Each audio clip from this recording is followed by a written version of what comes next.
I, 29F, dated a guy Joe, 30M, for 3 months before he left me to go back to his ex Kim, 30F. Right after we broke up I found out I was pregnant and now I'm at 24 weeks. I let him know and he was ecstatic.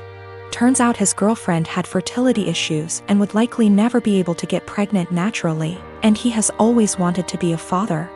Getting back together was out of the question for both of us, so he's still with his girlfriend.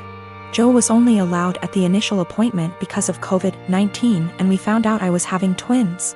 According to Joe, when he told Kim, she had a mental breakdown about her infertility and wanted to talk to me. I met them at their house and Kim stated that she wanted to be involved in my pregnancy because she would eventually be the children's stepmother. She started telling me that I needed to do a home birth, that I needed to formula feed so that they could have the babies half of the week, that she wanted 1 boy and 1 girl, and that she wanted the kid to call her mama since they would be calling me mommy. I shut her down and said I would make the best choices for my children and my body and left. Kim continued to be overbearing and texting me every day about my eating habits, exercise habits, and ing about how her job wouldn't let her take maternity leave. At the virtual genetics counseling appointment, she attended instead of Joe and took over the whole meeting trying to talk about her family history, which wasn't relevant.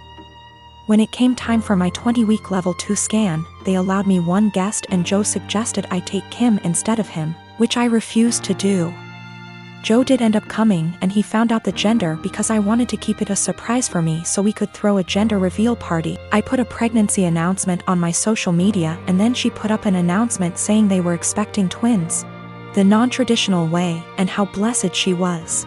I was irritated but I kept my mouth shut. Then she threw a gender reveal party and posted it on social media. I wasn't even invited. She also announced that she's having a baby shower. I commented on her posts and told her to stop treating me like a surrogate, that the kids weren't hers, and that Joe didn't have any claim or custody of the kids until they are born.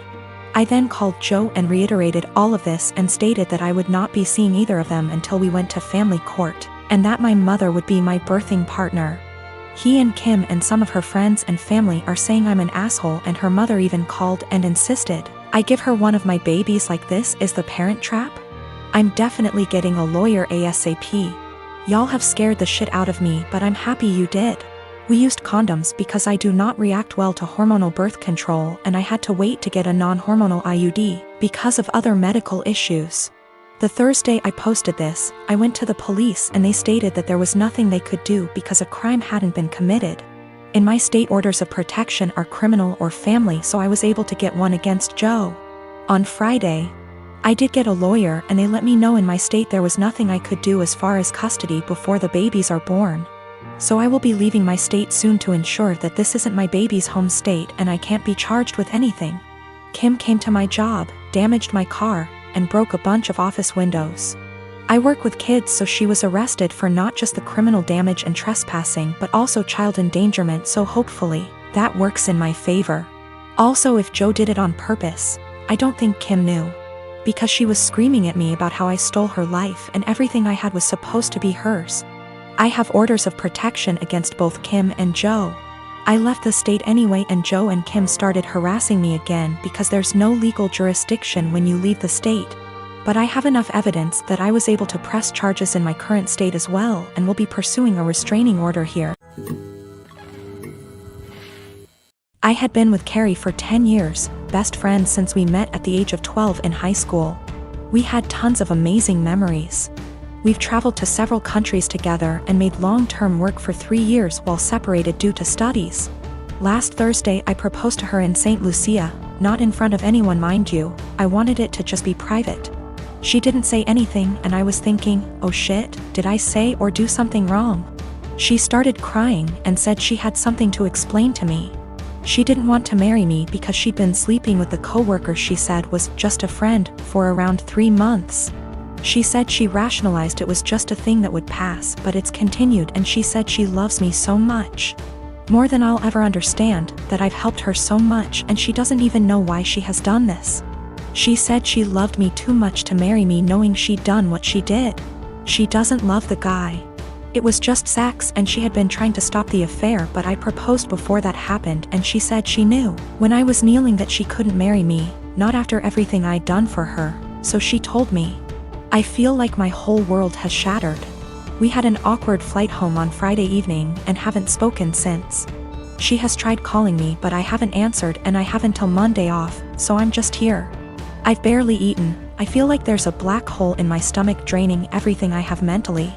I can't wrap my head around the fact that she was cheating, that she lied, that she hid it from me. My sister apparently had some words for her. I'm trying to pretend I'm okay, but I'm not. Every morning that I've woken up since last week Friday morning has just been bleak. I love her so much, but I've no intentions of getting back together. I don't think I would ever be able to trust her again, much less forgive her, for a very long time. My best friend brought a 6-pack yesterday and we drank in the evening. I cried my eyes out in the shower last night. I never cry, not even when my mom, who I was extremely close to, passed away. But I was sobbing like a child last night, and honestly I would have loved if my mom had been there to tell me it'd be okay. My sister brought over some breakfast this morning and basically made me eat because she knows I haven't really been eating lately. Zero appetite. I am a 33 years old female. And I found out that my ex-husband, 37 male, was cheating on me when I was 7 months pregnant with our son. I got a divorce and we share custody of our 3-year-old son. My ex-husband's girlfriend tried to get involved in my parenting several times. She even commented on my son's name, implying that we should agree on a name we all want, not just what I wanted, and tried to dictate what he should and shouldn't have. As a result, she started throwing stuff of his that I paid for myself. Honestly, it's frustrating because I'm barely getting by with the money I have and cannot afford to buy replacement for all the stuff she throws put, but my ex-husband says it's her house and she gets to decide what can and can't enter. I made a crochet blanket for my son with his name on it. This blanket is special to me, and the tools I used to be able to make it cost me money. Not to mention the time and effort it took to get it down. I sent my son to stay with his dad days ago, and he wanted to take the blanket with him to sleep with it. I don't know exactly what happened, but when I came to pick him up, he told me his dad's girlfriend took it away from him and threw it out, leaving him with no blanket to sleep with at night as punishment for him for not accepting the one she offered. I was furious. I called his dad, but he hung up on me. I sent him a text explaining the situation, but he texted back telling me that I should stop the drama and go look for a job if I have so much free time on my hand, instead of picking on his girlfriend. I felt frustrated. I visited his family, who are good to me, and told them about what their son's girlfriend did. Now it's worth mentioning that she's been working hard for their approval and to get on their good side. They were shocked to know about what she did. They all flipped out on her and started calling her out. My sister-in-law took it further by putting this on social media, which made other family members see what she did. My ex-husband called me, yelling about my pathetic attempt to turn his family against his girlfriend. I could hear her freaking out in the background while he was lashing out at me, saying I ruined every chance she had to have a good relationship with her future in-laws. I hung up and felt absolutely horrible, even though I was just venting to his family about what happened, and felt frustrated. I'm not sure anymore, since the whole family aren't speaking to her, that might have a lasting impact on their relationship with her. My daughter turns 11 in 6 weeks. She has been begging for a Nintendo Switch. Due to poor grades and overall bad attitude, we decided not to get a Switch. Money isn't the issue, it's her behavior. She acts very entitled and she's lying left and right. I just don't feel now is the right time for a Switch.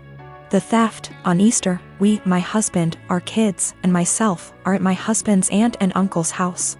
Aunt and uncle have 2 adult children, one of whom is mentally delayed. We'll call her cousin. She functions about a 10 years old level but is in her 40s. She lives in an assisted living apartment and has a job where she gets paid $5 a week. So she doesn't get many upscale things unless they are a gift. Well, cousin had an old Game Boy that she saved up to buy and was playing while we were there. She eventually set it down and moved on to playing a board game with us while the kids ran around playing. My kid decided to be an epic turd and took the Game Boy. She snuck it out of aunt and uncle's by asking if she could go to our car to look for a book she had brought, and stashed it in the glove box. She proceeded to hide the fact that she had the Game Boy for several days, even after being asked where she last saw it. Her opening to come clean when aunt and uncle called and asked if we had seen where cousin might have left it. Due to cousin's challenges, she was utterly distraught over her missing Game Boy. It's one of the few forms of entertainment she has, and she worked hard to have it. I'm disappointed about the thievery, but I'm even more upset over my kid's attitude about being caught. I only found out about it because her sisters ratted her out. Even then, she absolutely refused to tell me the truth and tried to pin it on her sisters. It wasn't until I sat there and thought about it that I knew she was lying to me. Once I told her I knew it had to be her because of XYZ, did she finally confess. Her behavior only got worse from there. She refused to apologize when uncle and cousin came by to get the Game Boy, and had the balls to act like SHE was the one being wronged. I feel like I need to drop the hammer on her and send the message home that stealing is not okay. I think that purchasing the Switch, with my daughter's help from money she would earn by doing extra chores, and having her give it to cousin might be a good way to deliver that message while simultaneously giving cousin a nice upgrade to make amends. I mentioned this to a friend and they said this would be a move because birthday. I don't really think that matters, but the comment was enough to make me question myself. I do intend on giving my kiddo the opportunity to earn a Switch down the line, just not in such close proximity to this incident. Not sure how or when, since I have a SO to consult, but the opportunity will be provided in some way. Our therapist is of the opinion that my daughter largely has these issues because of the inconsistent co-parenting relationship her bio dad has with my husband and I. My husband and I are big on structure, boundaries, natural consequences, and following through. Her bio dad is the exact opposite of us. He and his family hardly ever tell her no to the things she wants, and give her a ridiculous amount of treats, toys, candy, etc., and this is causing her to be confused, to struggle with our expectations, and express herself negatively. I assure you, we have been addressing these behaviors for quite some time.